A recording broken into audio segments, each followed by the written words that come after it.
As far back as I can remember, I always wanted to be a gangster. There's no crying in baseball! I ate his liver with some fava beans. A nice cliente. That was totally wicked! If I can change, and you can change, everybody can change! And welcome to another episode of Your Next Favorite Movie. I'm your host, Josh G. And today, I am joined by the host of the Capital Games Movie Club. Please welcome Wiz to the show.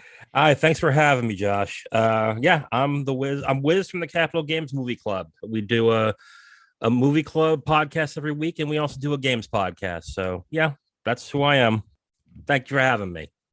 Absolutely. So is that like a YouTube thing? Is that everywhere? It's on any podcast platform, Okay. and we also have YouTube channels for both the Movie Club and for the Games Podcast. So you can look for Capital Games or Capital Games Movie Club. Very nice. Thank you. All right. So you brought me a movie that I had on my watch list, but hadn't Good. taken the time to watch until this. And that is Y Tu Mama Tambien. The New York Times calls Y Tu Mamá Tambien shocking, comic, and unforgettable. IFC Films presents the story of three people on a journey to a place none of them dreamed could exist. Golden Globe nominee for Best Foreign Language Film. Y Tu Mamá Tambien, now playing. Yes, that's right. Alfonso Cuaron's Y Tu Mamá Tambien from 2001. Yeah, it's a fantastic movie. It's one of those slow burn movies that I didn't realize was my favorite for a long time after I watched it. But yeah, I'll give a brief synopsis since we're on it right now. Okay. This is when you read the synopsis, it doesn't seem like that big of a deal of a movie. It's about two young teenagers in Mexico who befriend an older woman and go on a road trip with that person in the hopes of getting laid. Essentially, is what the synopsis is. But there's more to the movie than the actual synopsis, because it becomes a deep kind of contemplative. It's about sex and relationships and the meaning of growing up. So yeah, it's definitely from the synopsis, it may not seem like that type of movie, but it really unlayers itself throughout the film. And it's one of those movies that got the rare, like either NC-17 or just went out unrated. Yeah, it just went out. It went out unrated. Okay. I think they knew they were going to get NC-17. And they didn't want to cut any of the things in the film. And if they did, it probably would not have worked. But yeah, it was an unrated film when it came out in 2001. So let's go back to, when did you first see this? I saw this when it came out on DVD, I think about a 6 months later.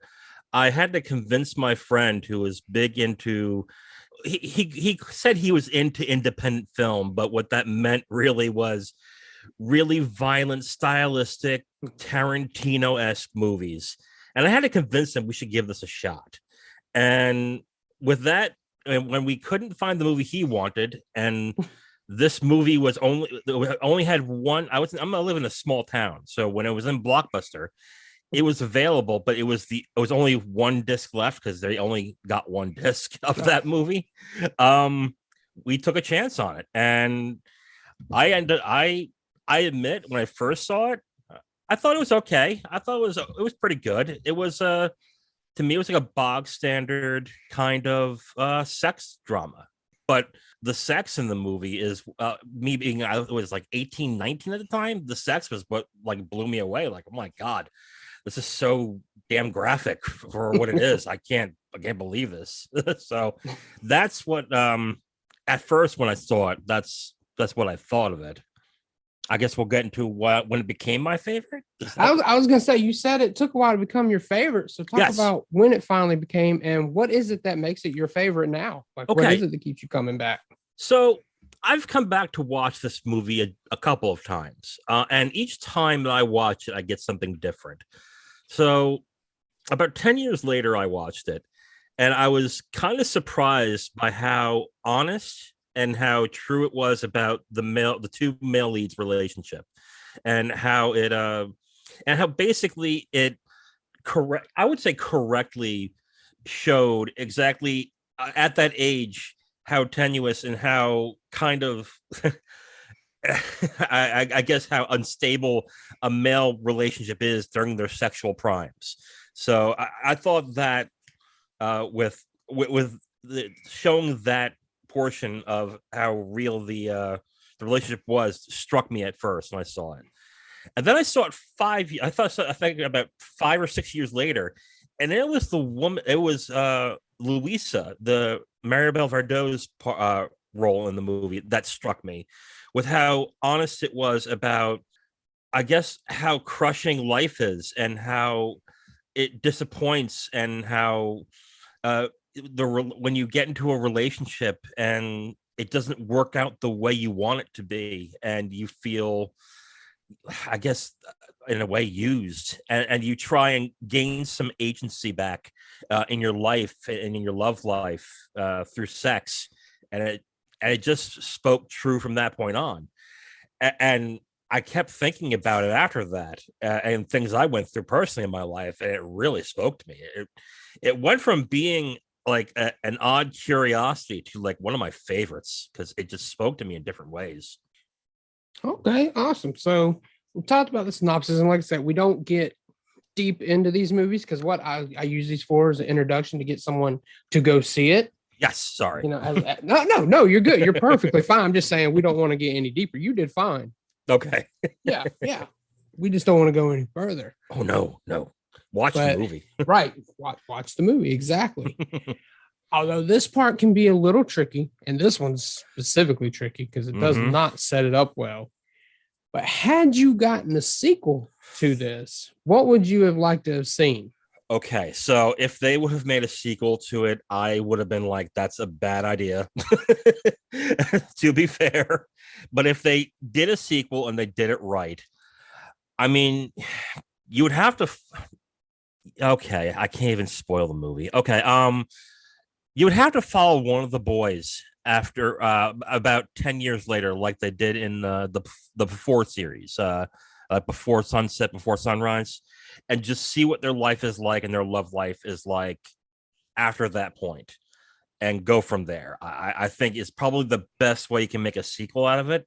Would I do that? No, but yeah, I guess that would be the best way to do it. Really, I just don't know how you can make a much better sequel out of a movie without, I guess, cheapening the first one, really. So yeah, I guess that's what I would do. Yeah, I understand that. And a lot of times this question's for fun, but most of the time we don't want to see that anyway. We never want a sequel to our favorite movies, right? Oh, yes. Never.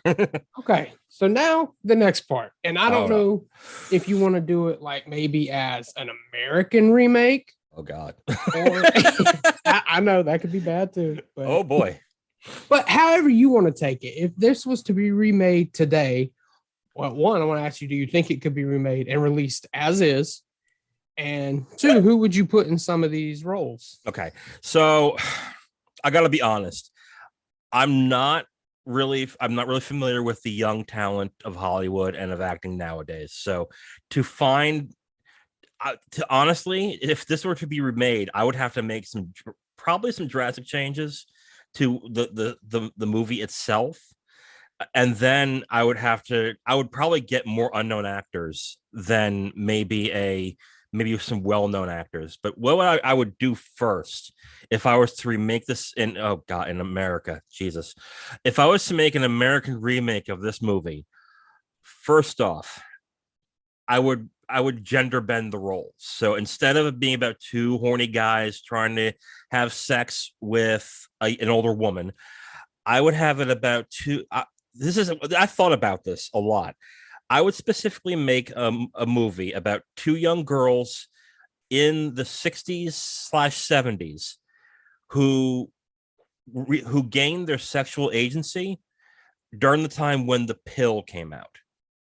So that would offer a strength, like a different dynamic, because I think guys especially don't realize how big of a deal the birth control pill was to women at that time. So I would probably make a movie like that, where it would be two young female leads from, I would say, high class backgrounds, who are just out of college, who are in college, and they're on their spring break or summer break, and they pick up an older guy who I would say is lower class, down on his luck, maybe lost a job, I'm not sure. And then they go on a road trip to somewhere in the United States and go from there. Possibly, maybe Woodstock, maybe. I don't know. I haven't thought about that deeply. But I think if you were to make an American version of this, you would have to change a lot about the original source material, because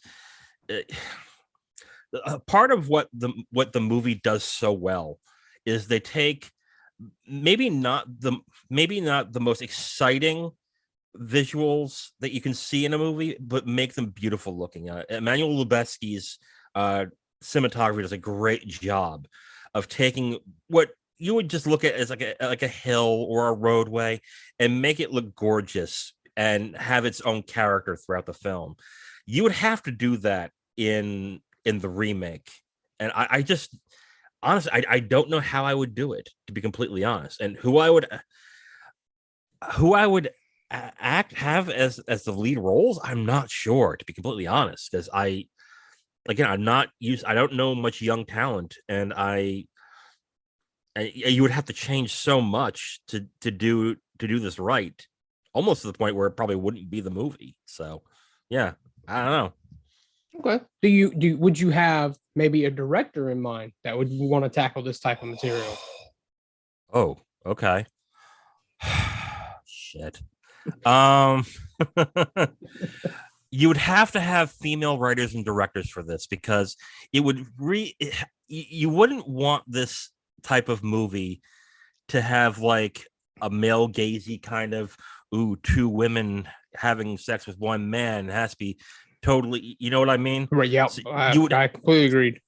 You would have to have probably a Greta Gerwig or a Nicole Holofcener, maybe a Jane Champion if she would do it. I doubt she would, but you would have to have someone like that who could do this correctly without it seeming like a male fantasy porno, essentially. I can't disagree with that. Yeah. Coming at it, especially with the way you thought about it, yeah, you would need to. Otherwise, it would just come off as misogyny, chauvinistic. Yeah, pretty much. Yeah. Yeah. Instead of it being like, yo, lucky dude, man, you would be like, well, these women are going through their womanhood, and it's supposed to be, and it's a beautiful thing. And, it has to come up in that context, instead of high five, bro. Right. No, you're completely right. Yeah. Okay. This is what I want you to do. Uh-oh.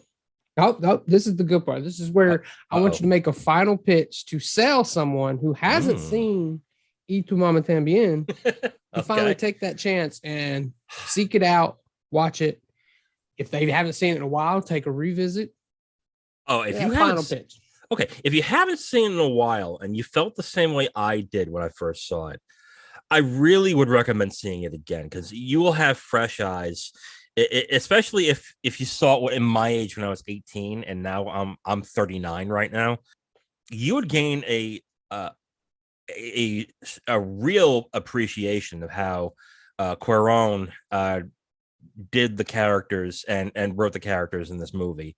If you haven't seen it, I mean, how many if you've seen like sex comedies, if you've seen like, if you say like, I like movies like Old School, I like movies like I don't know, There's Something About Mary, what like, those types of movies.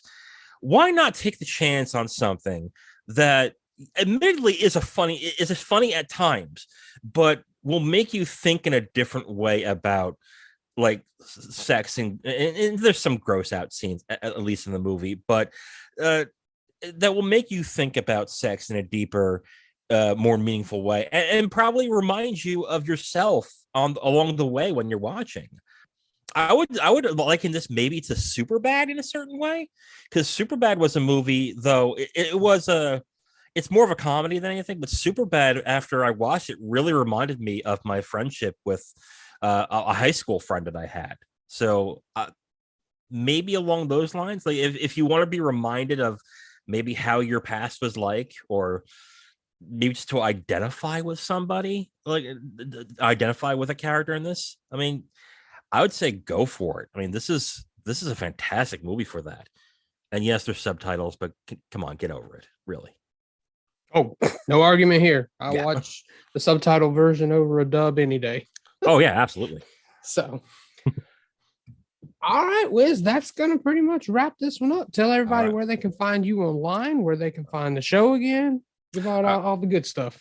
Thanks, Josh. I am on Twitter at Capital Games Pod. You can follow us on there, and you can also follow us on YouTube at Capital Games. That's for the gaming podcast, and Capital Games Movie Club. That's for the movie podcast. Thank you for having me, Josh. Absolutely. It was a blast. As always, you can find the show at ynfmoviepod, most active on Twitter. But the easiest thing to do, go to linktr.ee/ynfmoviepod. It's got the podcast platforms, the YouTube channel, the social media, letterbox, so you can see what I'm watching that's not being covered on the show. And I'll be back next week with a new guest and a new movie. And who knows, that might become your next favorite movie. Till then, you guys take care, and I'll talk to you next time.